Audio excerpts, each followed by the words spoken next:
তো হ্যালো বন্ধুরা, আজকে 2 এপ্রিল।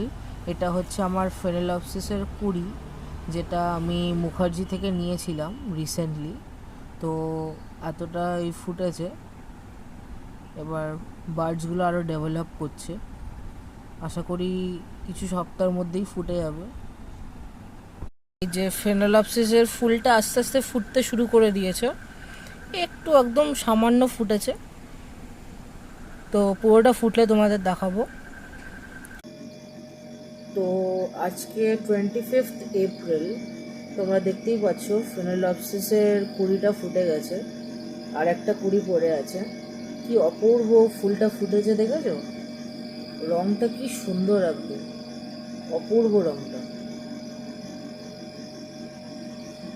শুধু সৌন্দর্যটা তোমরা দেখো, দারুণ ফুলটা ফুটেছে। তো আজকের জন্য এতটাই। টাটা।